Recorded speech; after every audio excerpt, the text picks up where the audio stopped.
एक चुनौती सामने आई, घुटने टेक दिए। कितनी बड़ी चुनौती थी वो,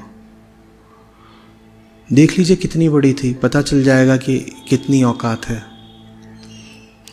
औकात तो तुलनात्मक संदर्भ में ही पता चलेगी। एक छोटा सा काम है वो करना था, बाहर निकले उसको भी नहीं पूरा कर पाए, तो काम को देखिए कितना बड़ा है, और उसके आगे फिर अपनी सफलता या असफलता को देखिए। और बहुत सारी बातें, मैं तो कह रहा हूँ स्कूल और कॉलेज की जो आपको प्रमाण पत्र और अंक तालिकाएं मिलती हैं, वो भी एक तरीके से औकात ही तो बता देते हैं। तो औकात जानने के जरिए तो लगातार मौजूद है। इच्छाएं हैं, किस तल की इच्छाएं हैं? पहली बात, जिस तल की इच्छाएं हैं उससे पता चल जाता है अपनी औकात क्या है। और दूसरी बात, जो इच्छाएं हैं वो हम पूरी कितनी कर पा रहे हैं, इससे भी पता चल जाता है अपनी औकात क्या है।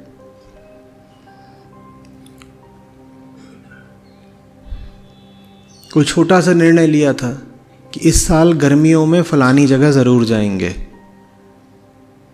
और 4 महीने हैं अभी गर्मियां आने में, लेकिन फिर भी जब गर्मियां आई तो नहीं जा पाए। 4 महीनों में भी ऐसी व्यवस्था नहीं कर पाए कि जहां जाना है वहां जा पाए। लीजिए पता चल गई औकात। यही तो जीवन के तथ्य होते हैं।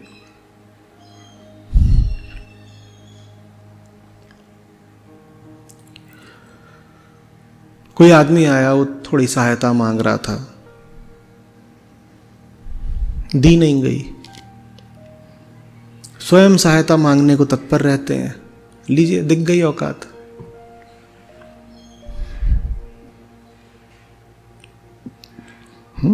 तो लगातार ही घंटे दर घंटे जो जिंदगी में हो रहा है वो हमें हमारी औकात बता रहा है, हम कैसे हैं।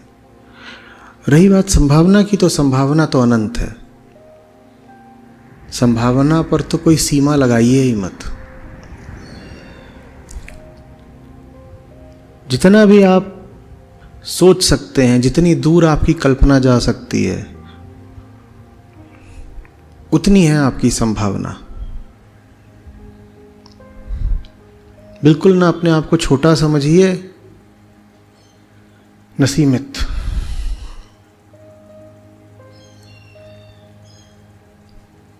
जब ये दोनों चीजें मैं कह रहा हूं हम एक साथ देखते हैं, तो फिर भीतर से विद्रोह, बड़ा क्षोभ उठता है। मैं क्या हो सकता हूं, मैं क्या हूं,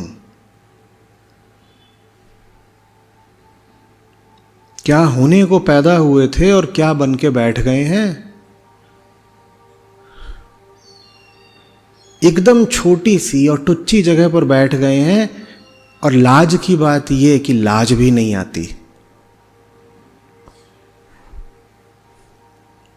जैसे कोई जा करके कीचड़ में ही बैठ गया हो और वहीं मस्त हो गया हो।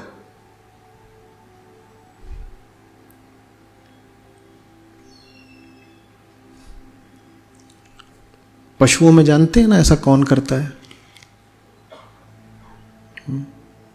मनुष्यों में भी हम सब ऐसा ही करते हैं। एकदम किसी गंदी घटिया जगह पर अड्डा बना लेते हैं और कहते हैं यही तो मेरा ठिकाना है, यहीं तो मुझे मस्त हो जाना है। लगाओ रे टीवी लगाओ।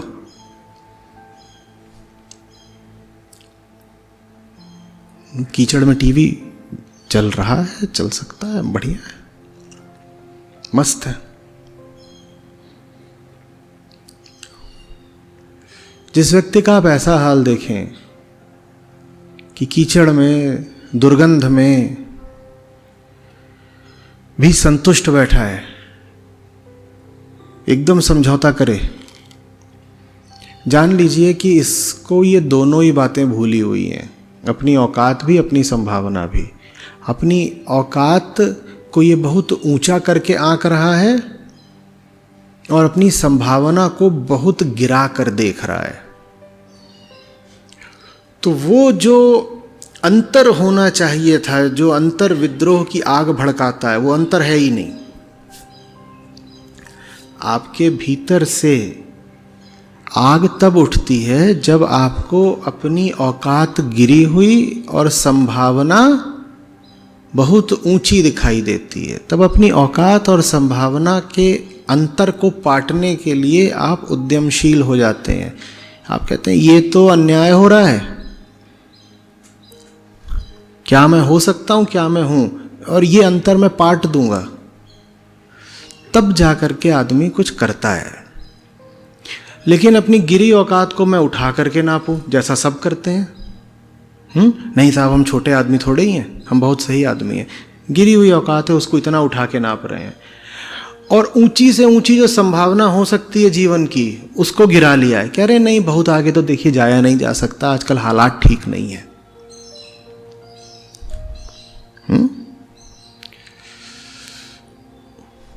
पिताजी चपरासी थे, हम पटवारी बन जाएंगे। तरक्की कर तो रहे हैं, और इससे ज्यादा क्या आप बताइए। पीढ़ी दर पीढ़ी धीरे धीरे आगे बढ़ते हैं ना।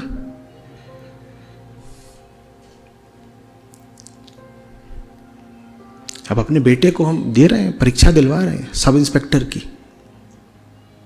देखिए 2 पीढ़ियों के अंदर अंदर कितनी तरक्की कर ली।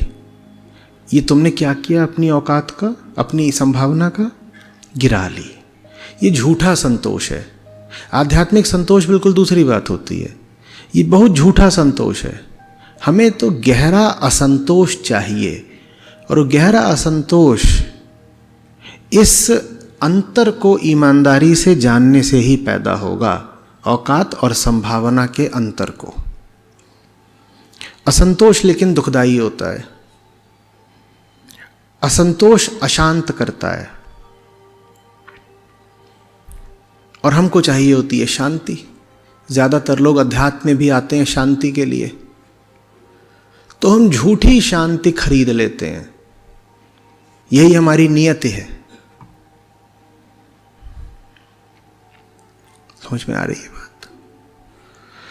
बहुत दूर जाना है, जीवन भर चलना है, और बहुत तेज चलना है। खोने के लिए समय नहीं है, भटकने का कोई अवसर नहीं है।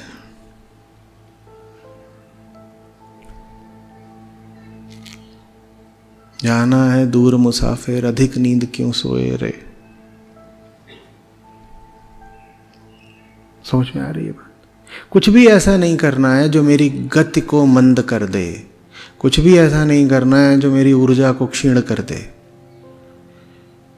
कोई ऐसा निर्णय नहीं ले लेना है जो पथ से विमुख कर दे।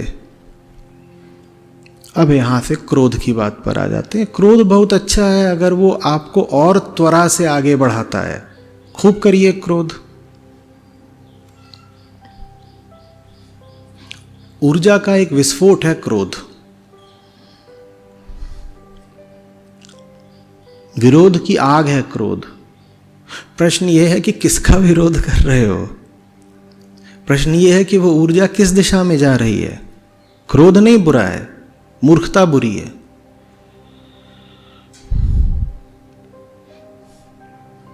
बहुत महत्वपूर्ण परीक्षा लिख रहे हैं और पेन चलना बंद हो गया। कुछ उसमें स्याही कहीं अटक गई, कुछ हो गया है। उसको एक बार कुछ ठीक किया, हिलाया डुलाया, नहीं चला तो क्या कर दिया?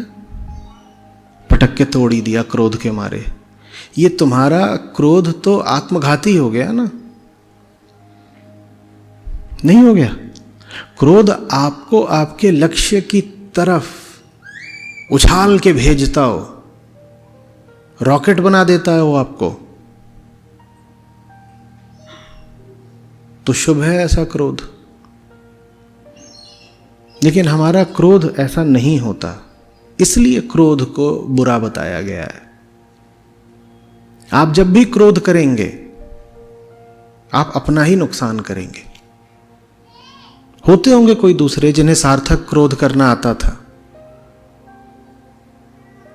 हम नहीं जानते। जब भी क्रोध उठ रहा हो ये मत कहिए क्रोध बुरा है। ठीक है, बुरा है क्रोध, ये तो हमें बचपन से बताया गया, ये बात हमारे काम नहीं आई। जब भी क्रोध उठ रहा हो बस इतना पूछ लीजिए इससे मुझे फायदा होगा या नुकसान होगा। जहां जाना है वहां से इतना प्रेम होना चाहिए कि क्रोध करने का भी आपको मौका न मिले।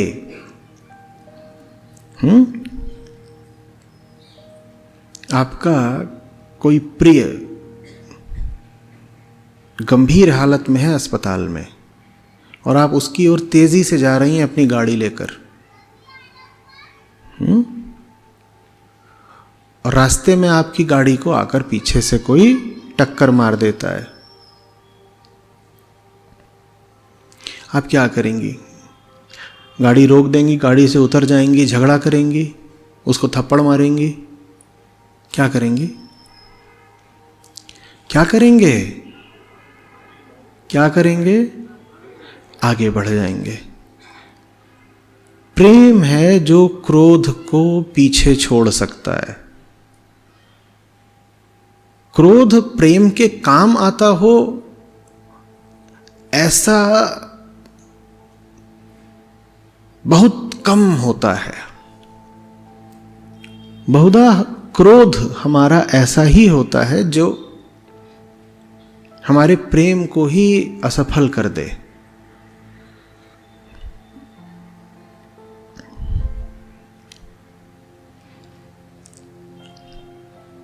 क्रोध में बड़ी तृप्ति मिलती है हमको।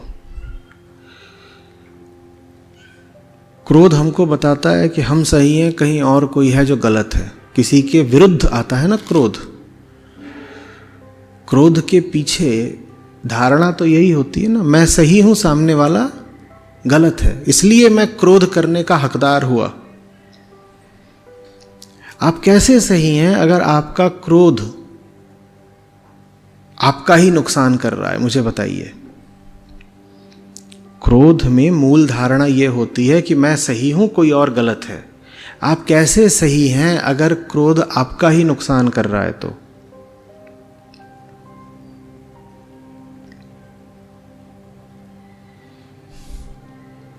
क्रोधी मैं भी बहुत हूं, और जब भी मेरा क्रोध रुका है बस इस बात के स्मरण से, इस होश से रुका है कि इस वक्त क्रोध से ज्यादा कोई बड़ी चीज सामने है। गुस्सा बाद में करेंगे, इसको बाद में देख लेंगे, अभी कुछ और है जो बहुत बहुत महत्वपूर्ण है। जीवन में वो महत्वपूर्ण चीज हो तो उसके बहुत से सहलाभ मिल जाते हैं।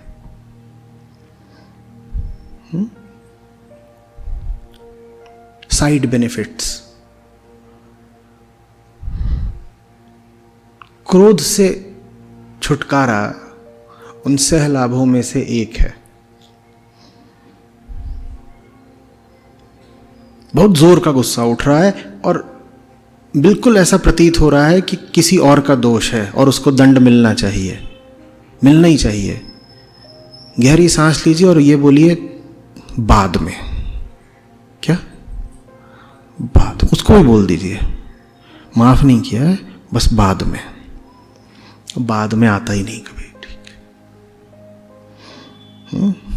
और कभी फुर्सत में मिल गया बाद में,